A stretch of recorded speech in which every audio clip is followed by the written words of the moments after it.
네, 안녕하십니까. 자, 이번 시간은 권리주체 자연인 보도록 하겠습니다. 자, 1번 질문입니다.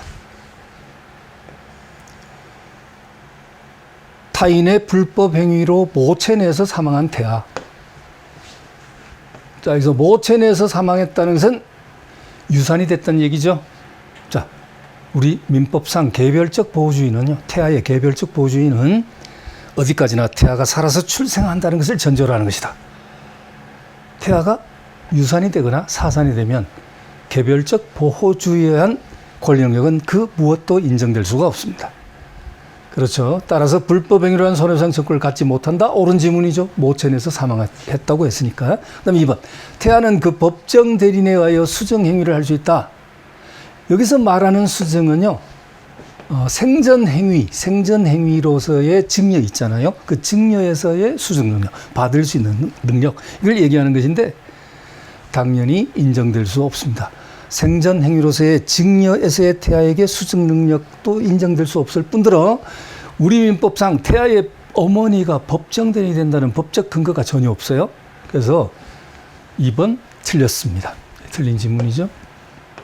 제가 일일이 OX 이렇게 치지 않아도 여러분 설명으로서 하고 있기 때문에 OX에 대한 판단을 하고 있기 때문에 여러분 그에 따라서 들어주시면 되겠고요.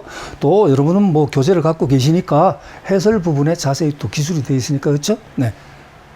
일일이 여기 치지 가위표 치고 이렇게 하지 않아도 여러분 이해해 주시기 바랍니다. 그다음 3번입니다. 태아의 상태에서는 법정 대리인이 있을 수 없고, 그렇죠. 방금 표현했고요. 법정 대리인에 의한 수정 행위도 할 수 없다. 네, 옳은 질문입니다. 그 다음에 4번. 현행민법은 태아의 권리 능력에 관하여 일반적 보호주의를 취한다 했는데 일반적 보호주의가 아니고 개별적 보호주의를 취하고 있습니다. 양자의 차이점은 일반적 보호주의는요, 모든 법률 관계에서 태아를 살아서 출생항수로 보는 입법 태도. 그러나 개별적 보호주의는 특별한 법률 관계에 대해서만 태아를 살아서 출생항수로 보는 입법 태도. 당연히 우리는 후자의 경우를 취하고 있다. 네. 그 다음에 5번 질문입니다. 자, 태아도 손해배상 청구에 관해서는 이미 출생항수로 보는 바 했는데 여러분, 옳은 질문이죠. 여기까지. 옳은 질문입니다. 일단 불법 행위로 인한 손해배상 청구에 관해서 태아의 권리 능력을 인정한다고 했는데 여기에는 두 가지 측면이 있습니다. 태아의 부 또는 모가 불법행위의 피해자가 된 경우하고 그 다음에 태아 자신이 불법행위의 피해자가 된 경우, 이렇게 두 갈래로 나누어서 생각하시면 됩니다. 자, 구체적인 것은 잠시 후에 핵심 내용에도 자세히 나와 있습니다. 거기서 언급드리도록 하겠습니다. 자, 계속 읽어주시죠. 부가 교통사고로 상해를 입을 당시 태아가 출생하지 않았다 하더라도 그 뒤에 출생했다. 살아서 태어났다. 그렇다고 한다면 부의 부상으로 인해서 입게 될 정신적 고통에 따른 위자료를 태아가 청구할 수 있다. 어때요? 맞죠? 여기는 이제 상해로 나왔지만 태아의 아빠가 타인의 음주운전 차량에 치여서 현장에서 사망했을 때, 태아가 태어났을 때는 자신의 아빠가 없게 됐다는 그 정신적 고통에 따른 손해배상 청구, 즉 위자료 청구를 손에 쥐고 태어난다, 이렇게 봐야 되겠죠. 이렇게 보고요.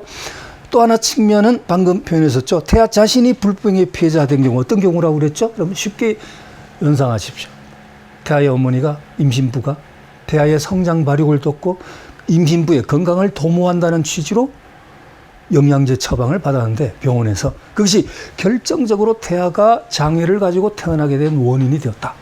이 경우는 태아 자신이 불법행위의 피해자가 된 경우, 당연히 가해자를 상대로, 즉 의료인을 상대로 한 불법 행위로 인한 손해배상 청구를 갖고 태어난다. 이렇게 설명드릴 수 있습니다. 자, 두 가지 측면 연상해 주시기 바랍니다. 자, 5번 지문 어때요? 옳은 지문이죠. 그 다음에 6번. 태아는 상속 순위에 관해서 이미 출생항수로 보고, 상속권 인정되고, 재산 상속. 유증에 관해서도 당연히 수정 능력을 인정합니다. 방금 여기 2번 지문에서의 수정 능력은 증여에서의 생전 행위로서 증여에서의 수정 능력을 말하는 것이고, 이건 인정이 안 된다 그랬고요. 이건 뭡니까? 유증, 사후 행위에 해당되는 유증에서의 수정 능력은 인정한다. 자, 봐야 되겠고요. 자, 그 다음에 보겠습니다. 7번입니다. 길게 나왔는데요. 역시 뭐 법무사 시험 지문 답죠? 긴 것이 특징이죠. 조금 빨리 읽어볼게요. 증여는 증여자와 수증자 간의 계약으로서, 예, 증여 계약이죠. 그리고 생전행위죠. 수증자의 승낙을 요건으로 하는 것이기 때문에 태아에 대한 증여에 있어서 태아의 수증 행위가 필요한 것인 바. 근데 이게 인정돼야 안 돼. 일단 안 된다는 거죠. 방금 언급했고요. 민법상 개별적으로 태아의 권리 능력이 인정되는 경우에도 그 권리 능력은 태아인 동안에는 없고, 여러분 이거 뭐 얘기하는 겁니까? 정지 조건서를 얘기하는 것이다. 일단 네, 태아의 아빠가 여기서 사망을 했어요. 사망했다 하더라도 곧바로 태아에게 권리 능력을 인정하지 않습니다. 살아서 태어날 때까지 기다렸다가, 여기 보시죠.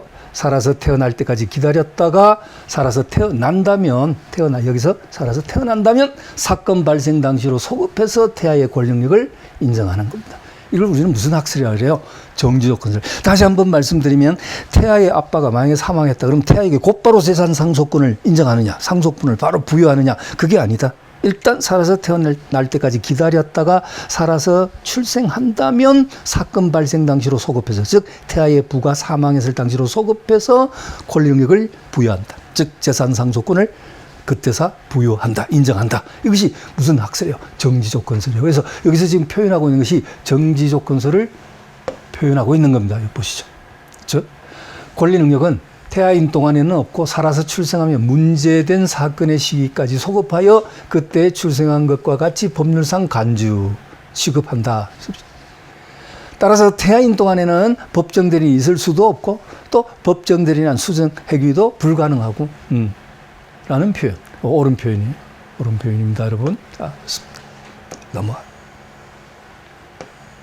자, 핵심 정리 한번 확인해 보시죠. 간단하게. 개별적 보주의 취한다는 말 언급드렸고요. 그 다음에 불법 행위란 손해상 청구하고 나왔는데, 네, 여기. 네, 불법 행위란 손해상 청구권 태아에게 인정된다. 그리고 두 가지 측면, 예, 모습. 자, 시간을 아낄 겸 다시 했던 설명 또 하지 않겠습니다, 여러분. 예, 양해하시기 바랍니다. 자, 그 다음에 또 뭐예요? 재산 상속권 인정된다. 상속권 인정된다. 상속 지분을 직접 대놓고 물어보지는 않겠지만은, 그래도 자, 간단하게 A가 있고요. A-가 있습니다. A는 아빠, A-는 엄마. 그리고 이 슬하에 A1, A2, A3가 있습니다. A1은 5살, 막 지금 뛰어다니는 꼬맹이입니다. A2, 3살. A2, 3살. A3. 제가 1, 2, 3라 했는데 글씨가 좀 제대로 인식이 좀 안 됐습니다. 여러분 이해하십시오. A1, A2, A3 그랬어요, 여러분. 그래서 5살, 3살 얘는요, 태아. 얘는 A-, 즉 엄마 몸속에 있는 태아. 자, 이렇게. 이런 상황에서 아빠가 사망했습니다. 자, 사망하게 되면, 자, 재산 상속 어떻게 될까요? 균분 상속주에 따라서 똑같이 균분해서 상속 1. 그리고 어머니는, 배우자는 법정 상속분의 5할이 가산이 되니까 0.5가 플러스 되겠죠? 이렇게 1 플러스 0.5. 그러면 자, 해처모여 합니다. 공통분모 만듭니다. 1, 2, 3, 4 플러스 0.5. 따라서 직계 비속들은 공이 4.5분의 1. 맞죠, 여러분? 4.5분의 1. 그다음 여러분의 시선은 여기 지금 집중돼 있어요. A3한테. 자, 그래도 여기 좀 왔다 가시죠. 자, 엄마는 4.5분의 1.5. 뭐 계산하기 쉽게 아빠가 4억 5천만 원을 남기고 왔다. 그러면 A1, 2, 3 모두 1억씩. 엄마는 1억 5천만 원. 이렇게 되겠네요. 그냥 계산상 편의를 위해서 4억 5천이다. 그러면요. 여기서 다른 것은 신경 쓸 필요가 없고, 제가 여러분에게 표현하고 싶어서 뭐다? 태아도 뭐가 인정된다? 재산 상속권이 인정이 된다. 이렇게. 재산 상속권이 인정이 되니까, 그리고 이어서 나오는 유류분권 대습 상속, 이건요, 여러분. 유류분권 대습 상속, 이런 것들은요, 상속이 인정이 되면 그에 따라서 파생적으로 인정되는, 부수적으로 인정되는 그러한 권리 능력에 해당되겠습니다. 굳이 유류분이 뭐다, 대습상속이 뭐다 설명 생략하겠습니다. 네, 꼭 꼭 나가 알아야 되겠다. 그러면 여러분 제가 따로 개별 질의하시면요, 댓글 다시면 그것다가 제가 자세히 또 설명을 드리겠습니다만은 우리 시험에 공인노무사 시험에 유루분이 뭐고 대섭상속이고 구체적으로 안 물어봅니다. 네. 유루분 제가 언급 드린 적이 있는 기억이 있는지를 모르겠습니다만은 하여튼 유루분은 그냥 말 나온 김에 유루분은 뭡니까? 그냥 예를 들면 피상속인이 모든 재산을 자신의 모든 재산을 어떤 장학재단에다가 기부하고 자선단체에 기부하고 하는 것으로 유언을 남겼다 하더라도 그 가족들이 그 피상속인이 그만한 재산을 형성하게 된 데 대해서는 가족들에게도 힘이 있었다. 이렇게 봄으로써 직계 비속이나 배우자는요 법정상속분의 2분의 1까지는 유루분을 인정해요. 아니 법정상속분의 곱하기 2분의 1을 했어요. 2분의 1까지는 유루분을 인정한다니까요. 만약에 직계 존속이나 형제 자매가 상속인의 지위에 놓여 있을 때는 법정상속분의 3분의 1까지 인정해 주는 것을 유루분이라 합니다. 여러분.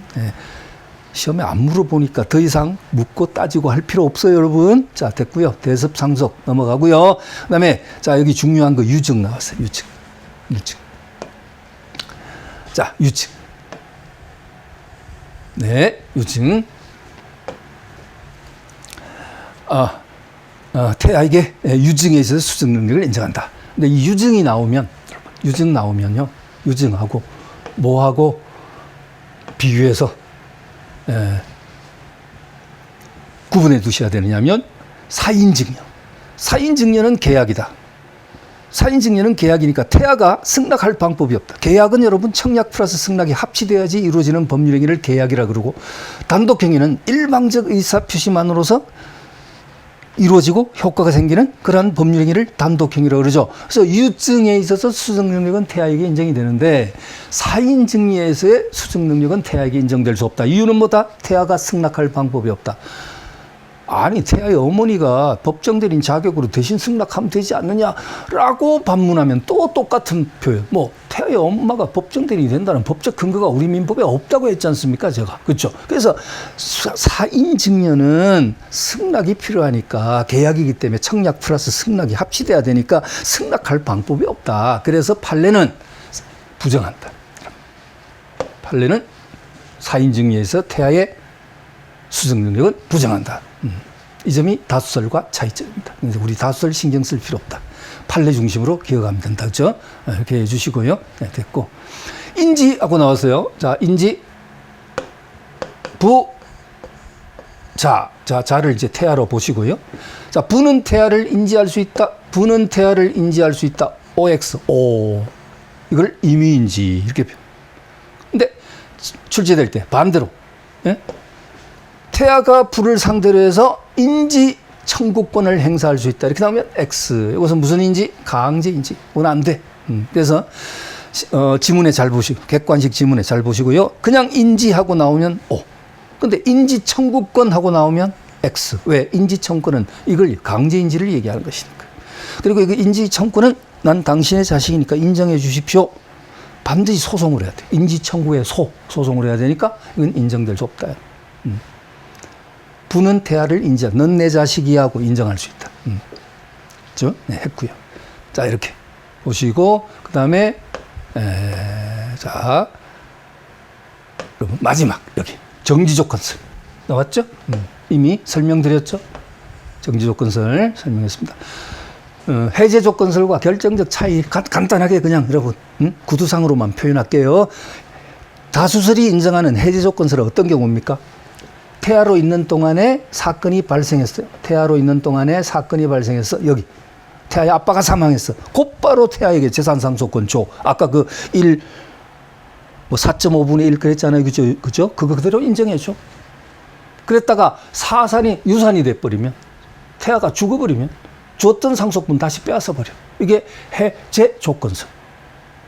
다수설이 인정하는. 그러나 소설과 판례가 인정하는 정지조건설은 정반대. 사건이 발생했을 때 곧바로 주지 않아. 상속분 주지 않아.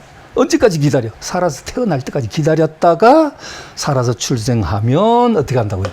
사건 발생 당시로 이렇게 소급시켜서 태아의 권력을 인정한다. 그랬었죠, 여러분. 자, 구두상으로 한다 해놓고 또 한 번 더 가볍게 이렇게 그림을 표현했는데 여러분 이해하시죠? 네, 그렇습니다. 그래서 판례의 태도, 정조건설 꼭 기억해 두시고요.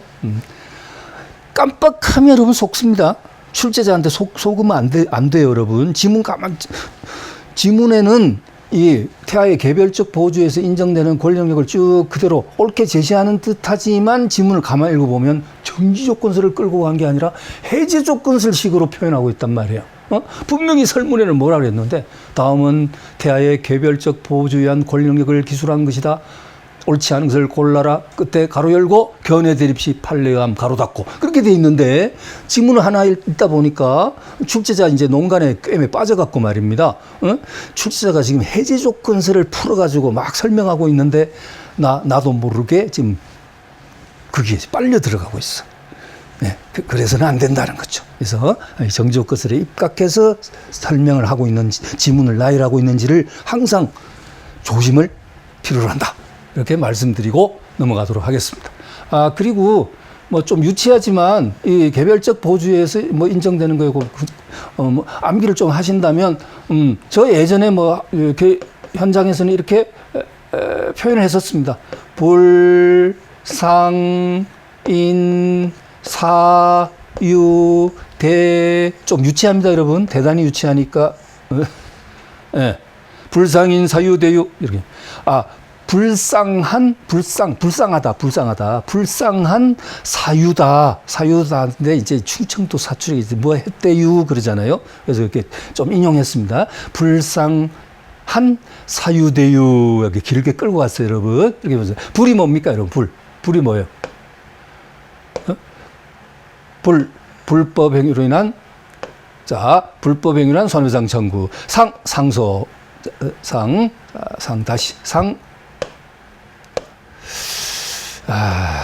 그냥 할게요, 여러분. 자, 그냥 하겠습니다. 자, 불법행위란 손해배상 청구, 상속, 인지, 불상한인데, 한은 없어요. 그러니까 일부러 그제 불상한 그랬는데, 불상인입니다. 인이 뭐예요? 인지. 사인증여는 쓰자마자 X, 마음속으로. 이유는 알고 있습니다. 사인증여, X, 판례이태도. 유증. 대습상소, 유루분, 여러분. 여기, 첫 번째 유하고 마지막 유가 바뀌어도 아무 관계 없는 거죠? 유증, 유루분, 바뀌어도 관계 없습니다. 그래서 불쌍한 사유대유, 이것이 인정되는 것이다. 라고 했습니다. 자, 그러면 또 넘어가겠습니다. 자, 행위능력.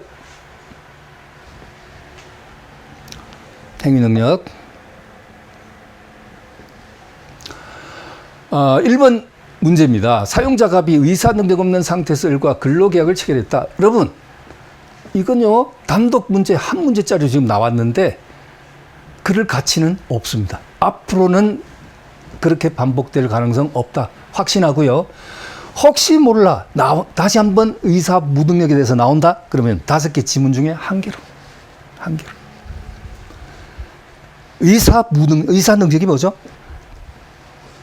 의사 능력. 자신의 행위의 의미 내지 결과를 예측 판단할 수 있는 능력이다. 이렇게 표현하죠. 근데 술에 만취된 상태. 그 다음에 정신병자.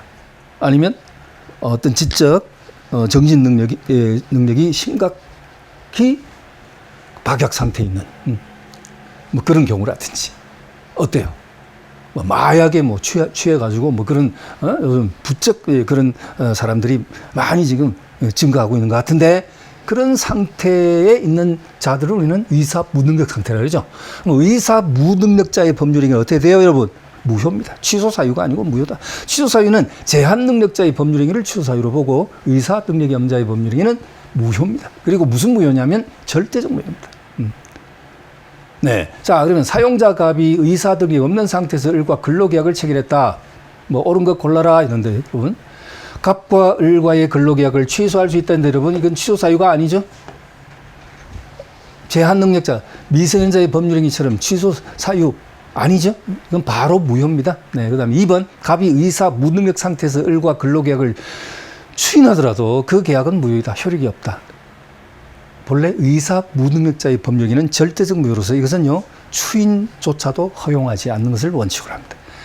당연히 이것은 무효다. 네, 2번 질문이 옳고 정답입니다. 갑이 의사 능력을 회복한 후에 추인하면 추인? 인정될 수 없다. 그 다른 약정이 없더라도 그 근로계약은 소급해서 유효하다. 틀렸고요. 한 번 무효는 영원히 무효입니다. 이런 경우는요, 끝까지 무효입니다. 자, 나머지 질문 해독할 가치 없습니다. 그냥 넘어가겠습니다. 자, 넘어갈게요, 여러분. 자, 보시죠. 자, 그 다음에 1번. 의사 능력은 자신의 행위, 의미와 결과를 합리적으로 판단할 수 있는 정신적 능력으로 구체적인 법률에 관련해서 개별적으로 판단되어야 한다. 네, 맞습니다. 술에 만취된 자의 법률행위는 무효다. 왜? 의사 무능력 상태이니까. 그렇죠? 근데 술에 만취라는 것이 개별적으로, 개인적으로 다를 수 있죠. 어떤 사람은 소주 한 잔만 마셔도 의사 무능력 상태에 빠지는 사람도 있고, 그렇죠? 어떤 사람은 몇 병을 마셔도 끄트가 없는 사람도 있을 수 있겠습니다. 그러니까 의사 능력이라는 것은 이것은 획일적 기준이 없어요. 그렇지만 제한 능력, 행위 능력은 여러분 그렇지 않죠. 획일적이죠. 객관적으로 획일적이죠. 만 19세 미만의 자, 미성년자. 또 피한정 후견인. 어때요, 여러분? 가정법원으로부터 한정 후견, 심판을 받은 자, 심판을 거친 자, 이렇게 획일적으로 딱 기준이 있어요. 제한 능력은, 행위 능력은 근데 의사 능력은 개별적, 구체적으로 판단할 수밖에 없다는 것. 1번 옳은 지문. 그 다음에 2번 미성년자가 자신의 채무를 면제하는 것만을 내용을 하는 채무 면제 계약에 관해 승낙의 의사표시라는 것은 법정 내린 동의가 없어도 확정적으로 유효하다. 여러분 2022년 노무사 시험에 나왔던 지문이죠. 그런데 여기서 사실상 불만이 있습니다. 어떤 불만? 저 혼자만이 갖는 불만이요. 여러분은 불만 가지실 필요 없어요. 무슨 소리냐면요. 채무 면제라는 것은, 이 채무 면제는 본래 단독행위입니다. 일방적 의사표시만으로서 그 효과의 발생, 변경, 소멸을 가져오기도 하고 또 이루어지는 그런 법률행위를 단독행위로 하는데요. 이거 단독행위예요. 근데 계약이라고 지금 표현하고 있잖아요. 그죠? 계약. 계약이란 말은 청약 플러스 승낙이 합치돼야지 이루어지는 법률행위를 지금 오늘도 여러분 앞에서 단독행위와 계약의 차이점에 대해서 몇 번 언급됐었죠. 아까 유증은 단독행위, 사인증여는 계약 이렇게 언급했듯이 말이에요. 자, 근데 사실 이건 출제자가 조금 무책임하게 이렇게 출제를 한 것이다. 저는 그렇게 불만을 좀 가지지만요. 출제 포인트는 뭐냐면 채무 면제가 계약이냐 단독행위냐 지금 이걸 물어본 게 아니에요. 이걸 물어본 게 아니라 미성년자가 단독으로 채무 면제를 받을 수 있느냐 없느냐 그걸 물어본 거죠. 그렇죠. 그래서 여러분도 어쩔 수 없죠. 그냥 출제자가 뭔가를 요구를 하면 그게 약간 불만이 생기더라도 그냥 따를 수밖에 없어요. 객관식이니까. 주관식이면 내가 답안지에 내 뜻대로 기술을 쓰면 되는 것인데 객관식은 옷이 크면 몸을 불려서 그 옷에 맞춰줘야 돼. 어쩔 수가 없어요. 옷이 작으면 살을 빼야 돼. 예? 그게 정형적인 틀에 그냥 맞춰서 끼워 넣어줄 수밖에 없는 것이 객관식 시험의 특성입니다. 그래서 이것은 제 말뜻 여러분 이해하시겠습니까? 예, 채무면제는 본래 단독행위지 계약 아니거든요. 그러니까 청약, 승낙 이런 용어 들어가면 안 되거든요. 그런데 지금 그걸 집어넣는데 여기에서의 포인트는 단독행위냐 계약이냐 이걸 물어본 게 아니고 미성년자가 단독으로 할 수 있는 법률행위 중에 채무면제를 받는 것 가능하냐? 가능하다. 왜? 미성년자는 권리만을 얻거나 의무만을 면하는 행위는 단독으로 할 수 있다. 그래서 이 경우는 의무만을 면하는 행위에 해당이 되는 것이다. 바로 그 측면입니다. 됐죠? 그렇게 하시고요. 시간 관계상 넘어가도록 하겠습니다. 그래서 법정 대리인 동의가 없이도 확정적으로 유효하다. 뭐가? 채무 면제 받는 것 유효하다 이 말이에요. 유효하다. 다음 3번. 법정 대리인이 미성년자에게 범위를 정하여 재산 처분을 허락하는 것은 묵시적으로도 가능하다. 저하고 약속하시죠. 앞으로 여러분 시험 공부 끝날 때까지 민법에서 그렇죠? 채권법 끝날 때까지 명시적이어야 한다. 이렇게 나오면 바로 가입표 치기. 아시겠죠? 명시적이어야 한다. 반드시 사전 동의를 요한다. 뭐 이렇게 나오면 틀린 것 바로 가입표 치는 거 약속했어요. 그러니까 명시적, 묵시적 불문, 사전, 사후 동의 불문. 그러니까 뭐 동의는 반드시 사전 동의를 구하여야 한다며 X, 사후 동의도 가능하다. 반드시 명시적이어야 한다. 틀렸다. 묵시적 동의도 가능하다. 뭐 이렇게 앞으로 자주 나올 테니까 그때 또 언급하도록 하겠습니다. 자, 그 다음에 4번입니다. 법정 대리인이 미성년자에게 특정 영업을 허락했다. 뭐요? 예를 들면 아빠, 엄마가 협의를 해가지고 미성년 자녀, 아들, 스포츠 연구점 운영을, 워낙 애가 공부는 싫어하고 운동을 좋아하니까 그냥, 스포츠 연구점을 차리는 것을 허용을 했어요. 아빠가 허락했습니다. 그랬다면 그 영업과 관련된 그 특정 허락받은 영업과 관련된 일체 행위는 단독으로 할 수 있다. 따라서 점포를 얻는 임대차 계약, 점포 임대차 계약, 그다음에 조문을 고용하는 알바생을 고용하는 행위, 그렇죠? 이런 행위들 일체 행위 단독으로 할 수 있고 그 특정 영업 허락된 영업과 관련된 행위에 대해서는 법정 대리인의 대리권은 오히려 제한을 받습니다. 제한을 받는다고 나오기도 하고요. 소멸한다 해도 맞아요. 왜냐하면 특정 영업 허락해놓고 아빠가 가만 보니까 뭔가 성에 안 차. 뭔가 불안해. 그래서 자기가 또 법정 대리인 자격을 갖고 있다 해가지고 또 대리권 행사하고 그러면 이건 상대방을 혼란스럽게 만드는 거예요. 아무리 우리 민법이 제한 능력자를 특히 보호하는 입법 태도를 취하고 있다 하더라도 어느 정도는 거래 안전도 도모돼야 돼요. 이쪽은 권리 주체가 복수가 돼버려. 미성년자도 주체가 되고 아빠도 주체가 되고 그러면 안 되잖아요. 제 말 이해하셨죠? 저쪽은 단순인데 이쪽은 복수가 돼버려. 그러면 거래 관계가 복잡해져. 그래서 바로 이 4번 여러분 조심하십시오.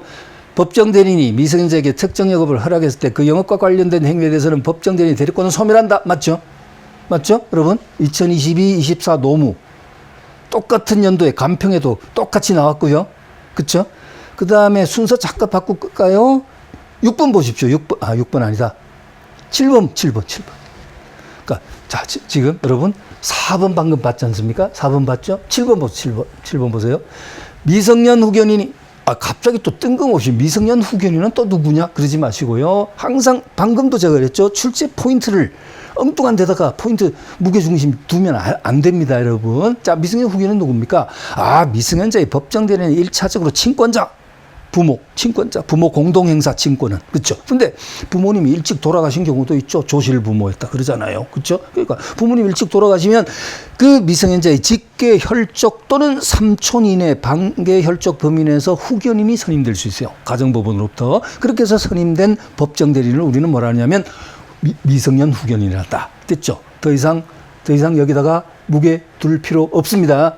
그냥 법정 대리인이다 이렇게 생각하시면 돼요. 그래서 따라서 이 법정 대리인이 미성년자에게 특정 영업을 허락한 경우 미성년 후견인의 대리권은, 즉 법정 대리인 대리권은 그 영업과 관련해서 여전히 유지된다면 어때요? 틀렸죠? 여전히 유지된다면 X. 4번과 바로 배치되는 거죠. 그럼 7번은 언제 나온 거예요? 2017년. 이런 식으로. 그래서 여러분, 우리 기출문제 제목, 우리 교재 제목이 뭐라고요? 무대뽀죠, 뽀. 마지막에 뽀가 뭔가? 뽀갠다는 표현이에요. 뽀. 지문을 이렇게 완전히 분해를 시켜가지고, 뽀개가지고, 그쵸? 확인하자. 자, 5번.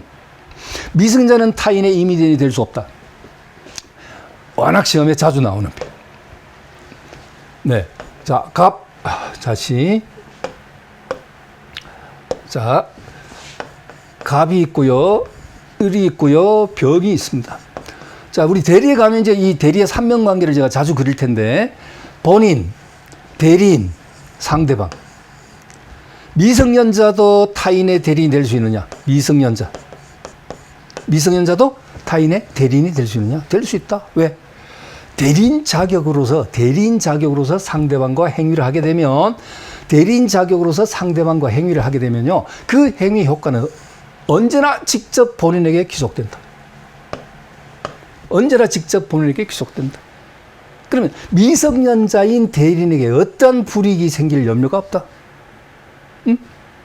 그래서 미성년자도 타인의 대리인이 될 수 있다. 민법 제117조. 조문 숫자 신경 쓸 필요 없고요. 이해하시죠? 그렇습니다.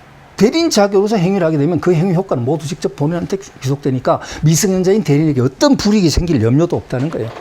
그렇지만 그건 그렇죠. 어떤 본인 갑이, 여러분이 지금 갑이에요. 미성년자인 대리인에게, 미성년자에게 대리권 줄 만한 사람이 얼마나 있을 것인지는 그건 현실적으로 의문입니다. 그죠? 자, 됐고요. 좀 더 자세한 거. 이거 시험 잘 나오는 거고, 또, 여러분 대리편에 가면 뭐까지 기억하셔야 되냐면요. 미성년자는 타인의 대리인이 될 수 있다.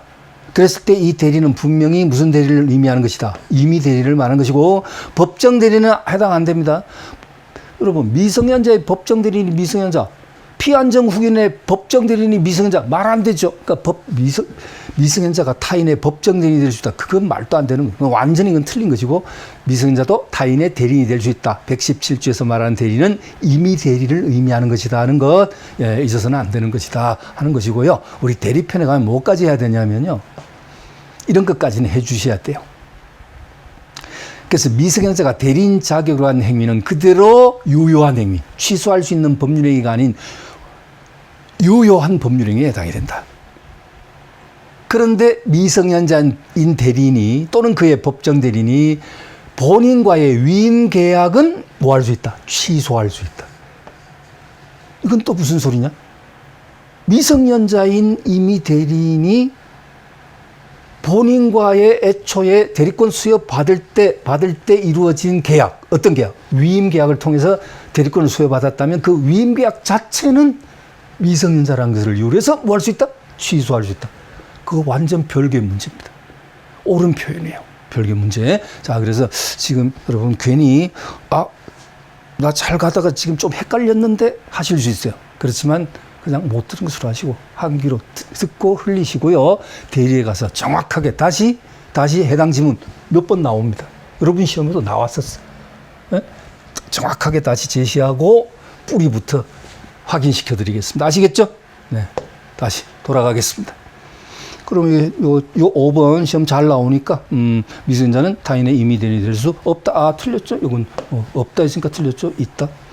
그 다음에 6번, 미성년자가 제한 능력을 이유로 자신이 행한 법률행위를 단독으로 취소한 경우, 미성년자는 법정 대리인 동의 없이 단독으로 행한 법률행위를 단독으로 취소할 수 있다. 가능하죠. 취소권 행사까지 법정 대리인 동의 받아야 돼요? 그건 아니단 말이에요. 그러니까 단독으로 취소한 경우 그 법정 대리인은 미성년자가 행한 취소 의사표시를 다시 번복해서 취소할 수 있다? 없다. 어떠세요? 옳은 표현. 미성년자가 단독으로 취소권을 행사한 것을 법정 대리인이 나서서 다시 번복해서 뒤집을 수 있다 없다? 없다. 그 표현이죠. 자, 됐고. 자, 또 넘어가겠습니다. 네, 7번 지문입니다, 여러분. 이거 방금 전에 봤죠? 네, 봤던 거 같이. 다음 8번입니다. 제한 능력을 이유로 하는 취소. 여러분, 제한 능력을 이유로 하는 취소는 특별한 사정이 없는 선의 사람자에게 대항할 수 없다. 어떠세요? 틀렸다. 이것은 절대적 취소예요. 절대적 취소는 선악을 불문하고 제3자에게 대항할 수 있습니다. 대항할 수 있습니다. 자, 그러면은 우리 또 중요한 것, 여러분, 중요한 거 한번 확인. 앞으로 뭐 지겨울 정도로 나오니까 민법제 107조에서 110조 조문 숫자가 뭐 중요한 거 아닌데요. 107조에서 110조 사이. 자, 107조 비진의 의사표시는 원칙적으로 유효하다. 단 상대방이 악의 또는 과실일 때는 무효가 된다. 여러분 아직 진도 안 나갔으니까 해당 부분 가서 자세히 할게요. 지금 그냥 나 주까지는 잘 모르겠는데 하시는 분 계시더라도 절대 스트레스 받지 마세요. 제가 강의 서두에 말씀드렸죠, 여러분.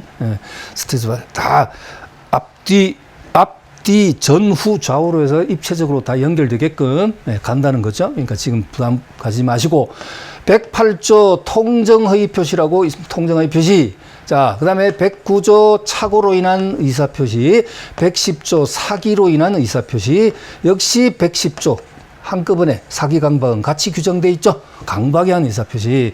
그래서 비진의 의사표시와 통정의 표시는요 무효 사유가 되고요. 비진의 의사표시는 원칙적으로 유효지만 상대방이 악의 또는 과실 때는 무효가 된다. 그리고 통정의 표시는 당사 사이 언제나 무효이다. 그래서 이 두 개는 비통은요 무효 사유고요. 그다음에 착오 사기 강박은요 착오로 인한 법률행위, 사기를 당한 법률행위, 강박을 당한 법률행위는 뭐 할 수 있다? 취소할 수 있다. 이건 이 세 개는요 취소 사유거든요. 취소. 그래서 이 무효 취소를 역시 묶어서 이 무효 취소를 가지고 누구한테는 대항하지 못한다. 선의의 제3자에게는 대항하지 못한다.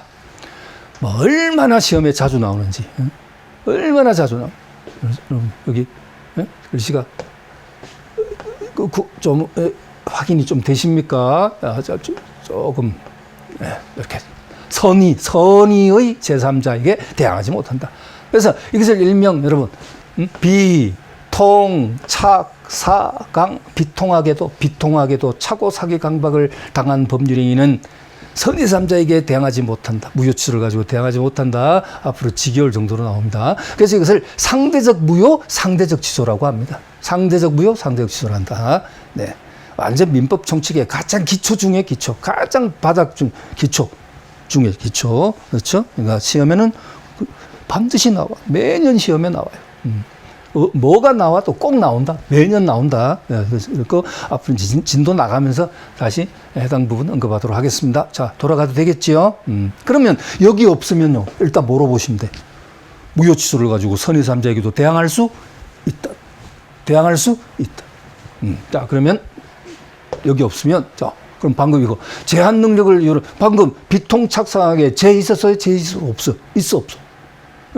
비통착상제 없었단 말이에요. 제한 능력으로 하는 취소는 선의 3자에게도 대항할 수 있는 절대적 취소다. 자, 이렇게 봤습니다. 네. 자, 핵심 정리죠. 좀 간단하게 보시죠. 우리 또 좀 타이트하고 신속하게 시간을 아껴서 활용해야 되니까, 그죠? 매년 시험에 나옵니다. 그냥 설렁설렁해서 그냥 넘어갈 정도의 가치가 없는 그런 부분 아니에요. 제가 분명히 강의 서두에 우리 1교시 때 여러분에게 머릿말 소개하면서 강조 드렸었죠. 네. 중간중간에 핵심 정리는 시험에 빈도 있는 부분, 반드시 시험 나오는 부분, 그 부분만을 집약, 압축해서 정리를 해둔 부분이라고 말씀드렸잖아요. 그죠? 반드시 나옵니다. 단지 조금 신속히 설명이 이제 앞에서 많이 됐으니까. 자, 권리만 얻거나 의무만을 면한 행위. 근데 이건요, 이 표현, 조문 5조 1항 단서에 나와 있는 이 문장 이 자체가 시험 나오는 거 아니에요.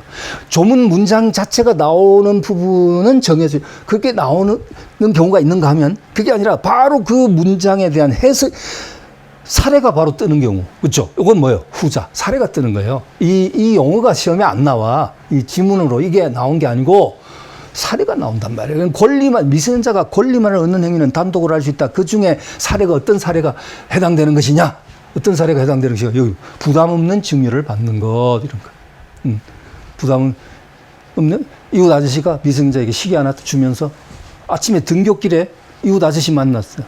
근데 오늘 그 모의고사 시험 보는 날인데 시계 안 차고 가면 시간을 잘 못 재잖아요. 시험 보는데. 막 당황하고 있으니까 이웃 아저씨가 너 왜 그래? 아, 아저씨 안녕하세요. 제가 시계를 안 갖고 와갖고요. 그랬더니 아저씨가 시계 딱 풀어주면서 이거 너 가져. 너 가져. 시험 잘 봐. 그럼 줍니다. 제가 내일 꼭 돌려드릴게. 아니야 아저씨 시계 여러 개 있어. 그거 너 그냥 줄 테니까 너 차고 다녀. 이거 뭐요? 부담 없는 증여를 받는. 근데 갑자기 그 다음날 만났더니 이웃 아저씨가 뭐라 그런다고요? 너 어제 시계 아저씨 준 거 있지? 예, 감사합니다. 했더니 그 대신 일주일에 하루 우리 집에 와서 우리 집 꼬마 초딩생 수학 1시간씩만 가르쳐줘. 너 수학 아주 잘한다며? 가르쳐줘. 그렇게 해버리면 뭡니까? 그건 무슨 증이에요? 부담부 증여. 요거. 부담부 증여. 부담을 붙인 증여. 돼, 안 돼? 미성년자 단독으로 증여 받을 수 있어, 없어요? 안 돼요. 이건 아빠 허락 받아야 돼. 그렇죠? 법정대리인 동의 필요하단 말이에요. 그죠? 예, 굳이 제가 사례를 즉석에서 들면 그렇다는 얘기입니다.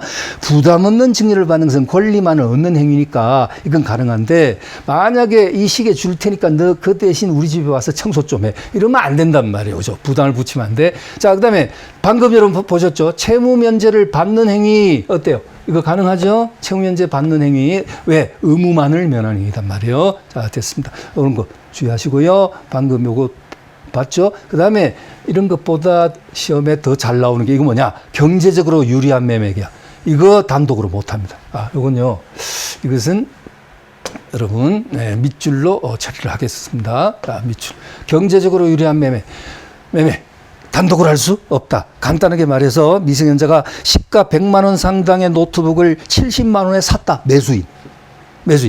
30만 원이나 시세보다 싸게 당근마켓을 통해서 미성년자가 샀다. 이거 단독으로 할 수 있을 것 같다? 안 돼. 왜?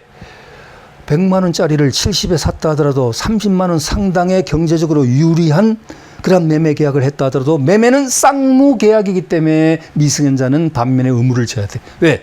매매 대금 지급이라는 채무를 부담하게 되니까 안 되고 정반대로 뒤집어서 70만 원 상당의 노트북을 100만 원에 팔기로 했다. 미성년자가 시세보다 30이나 더 잘 받는 가격으로 이렇게 매매 계약을 체결했다. 미성년자가 매도인 입장이죠. 그래도 안 돼. 왜? 재산권 이전이라는 채무를 부담하기 때문이다. 왜? 매매는 쌍무 계약이니까. 그러니까 제가 이렇게 굳이 이건 한 번 말하고 다시는 이제 강의 끝날 때까지 나올 사례 아닙니다. 근데 굳이 시간 들여서 사례를 듣는 이유가 뭐죠? 시험에 아주 잘 나오기 때문입니다. 아시겠죠? 이번 시험에 나올지도 모릅니다. 그러니까 하시고요. 그 다음에 이것도 상속의 승인. 이것도 조심하자. 상속의 승인. 미성년자 단독으로 할 수 없어요. 왜냐? 상속하면 우리 일반인들은 뭔가 적극 재산, 플러스 재산, 뭔가 항상 남는 걸로만 생각합니다. 아버지 돌아가셨다? 상속받았다? 아, 재산 넘겨받았다. 이렇게만 생각하는데 사실은 적극 재산 내지는 플러스 재산, 이것만 상속되는 게 아니라 마이너스 빚도 상속된다는 사실, 그걸 소극 재산이라. 마이너스 빚도 상속된다. 그렇기 때문에 당연히 미성년자가 상속인의 지위에 있을 때 그 상속을 받는다 승인하는 것도 단독으로 할 수 없다. 왜냐하면 자칫 잘못하면 오히려 큰 빚을 안아버리는 경우가 있을 수 있기 때문에 그렇게 된다면 미성년자 보호 차원에 역행하는 것이다. 아시겠죠? 그래서 자, 결론. 상속 승인, 경제적으로 유리한 매매 계약 이런 것은 단독으로 할 수 없다. 그러면 어떻게? 법정대리인 동의가 필요하다는 그런 뜻이었죠. 그 다음에 처분이 허락된 재산의 처분 행위 이런 건 됐고요. 그 다음에 허락받은 영업에 관한 행위 아까 보셨죠? 네, 아까 봤죠? 허락받은 영업에 관한 행위. 네, 했습니다. 자,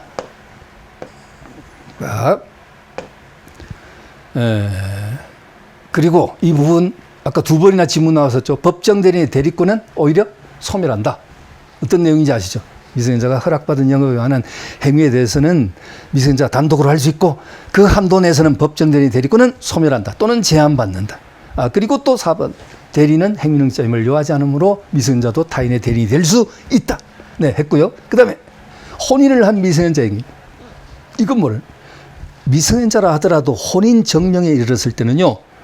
부모 동의를 얻어서 혼인을 할 수 있어요. 그럼 혼인하면 그때부터는 성년으로 의제됩니다. 의제가 뭐예요? 간주 같은 말이죠. 이것을 혼인 의제 제도. 뭐라고요? 혼인 의제 제도 또는 성년 의제 제도. 성년 의제 제도라고 합니다. 그렇죠. 그리고 그러면 만 19세에 달한 미성년자, 이제 만 19세 이상이면 이제 성년이 되고요. 그러면 18세에 혼인했습니다. 그럼 성년으로 의제된다는 거죠. 그런데 혼인했다가 이혼을 했네, 이혼을 했는데 그것이 공교롭게도 만 19세 미만이네. 그럼 어떡해? 그럼 다시 미성년자로 바꿔야 돼? 아니에요. 한 번 성년은 영원히 성년이다. 어디서 많이 듣던 표현인데, 그죠? 예. 그래서 한 번 성년은 영원히 성년이다. 한 번 성년으로 의제되면요, 그냥 계속 성년이에요. 설사 성년 의제됐다가 혼인해 갖고요, 이혼을 했는데 너무 일찍 혼인하고 너무 일찍 이혼했네, 그죠? 갑이란 자가 이제 그렇다 치자고요. 근데 이혼했을 때에 그 나이가 만 19세 미만이다 해서 다시 미성년자로 복귀시키지는 아니한다는 거. 예, 그런 것도 한번 들어두시기 바랍니다. 예전에는 그런 것도 시험에 나왔었어. 예전에는요, 17세에 혼인하여 18세에 이혼한 여자, 다음 중 제한 능력자이냐 아니냐 이런 문제를 묻는 행정고시 출제 문제에서 과거의 행시는요, 민법 총칙만 가지고 40문제를 객관식으로 냈거든요. 1차 시험에서. 예전 얘기입니다. 지금 아니고요. 예, 그랬을 때는 총칙만 가지고 40문제를 객관식으로 만들다 보니 그것도 매년 시험. 그러다 보니 막 구석구석 안 내는 게 없어. 그러다 보니 그런 문제도 나오기도 했었어요. 그렇죠? 예, 뭐 우리 지금 나온다 하더라도 뭐 여러분 대처 못할 건 아니지만 가능성 없죠? 희박하죠? 네, 넘어갑니다. 6번 유언행위. 중요합니다. 시험 잘 나옵니다. 만 17세 미성년자가 만 17세에 달하면요, 의사 능력이 있다는 것을 전제로 했을 때는 단독으로 유언을 할 수 있어요. 이거 안 나올 것 같죠? 은근히 시험에 자주 나오니까 조심하셔야 된다는 거 강조드리고요. 자, 그 다음에 마지막으로 근로계약 체결과 임금의 청구 미성년자 단독으로 할 수 있습니다. 근로계약 체결 임금의 청구 단독으로 할 수 있어요. 예. 이건 근로기준법. 여러분 전문 아니에요. 공인노무사 시험, 근로기준법, 노동법 영역이죠. 예. 뭐 제가 부연 설명 안 해도 잘 아실 테고, 특히 임금의 청구는 법정 대리인의 대리권이 오히려 제한을 받습니다. 네, 그렇습니다. 그래서 여기 그런 내용이 나와 있습니다. 여러분, 이번 시간은 여기까지 보시고요. 다음 시간에 이어서 보시겠습니다. 수고하셨습니다.